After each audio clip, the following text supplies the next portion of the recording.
The Nairobi City County is an important county because it's also the capital city of Kenya. And there is a mandatory relationship between the national government and the Nairobi city by virtue of it being the capital of Kenya. And human pollution choke the river. The industrial area, Kenya's premier manufacturing hub, is located on the banks of Ngong River, bulk of the landscape along Ngong River between South B and Outer Ring Road.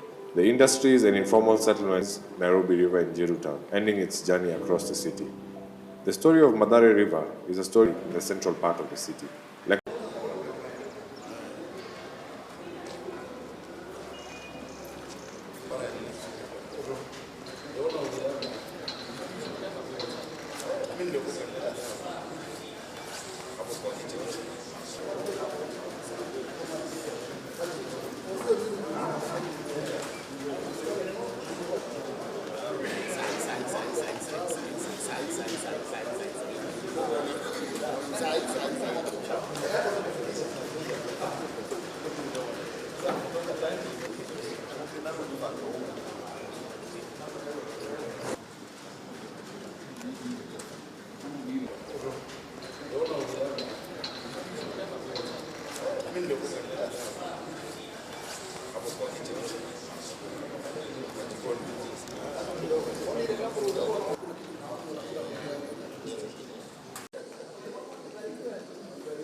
Good basi.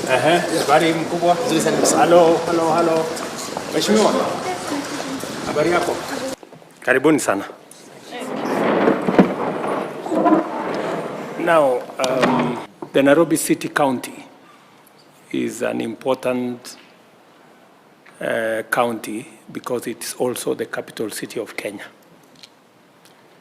And there is a mandatory relationship between the national government and the Nairobi city by virtue of it being the capital of Kenya. And human pollution choke the river. The industrial area, Kenya's premier manufacturing hub, is located on the banks of Ngong River, bulk of the landscape along Ngong River between South B and Outer Ring Road. The industries and informal settlements, Nairobi River and Jiru Town, ending its journey across the city.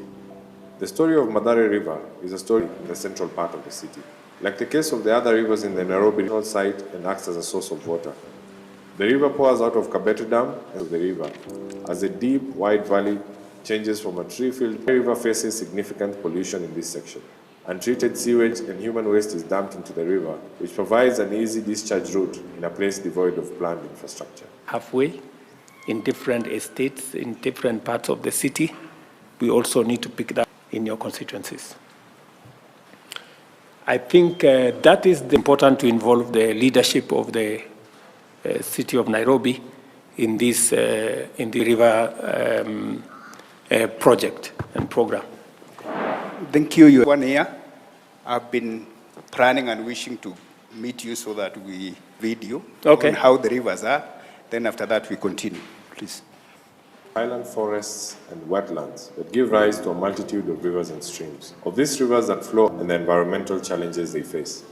Ngong River is reputed to be Kenya's most polluted river. It rises from a spring near Ngong Road, confluence outside Kibera informal settlements, and flow into the Kibera Valley, a recreational spot in the post-colonial decades. Ngong River week 5. This week 6. We've started week 6.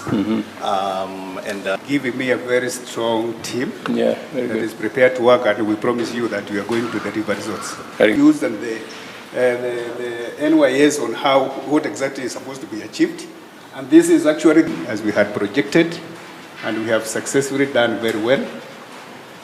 That are included in this, we have tried to summarize the diesel that we have used, because this is what is supporting because of the tippers and we had projected this, we had foreseen this, and therefore this, we had expected to work within the 84 kilometers. They were actually declining to come.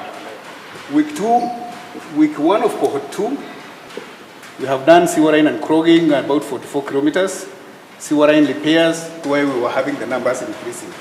As you can see, out of the expected 8,800. Then week 1, we are in week 2 of cohort 1, which started, and you can see the number 1,000.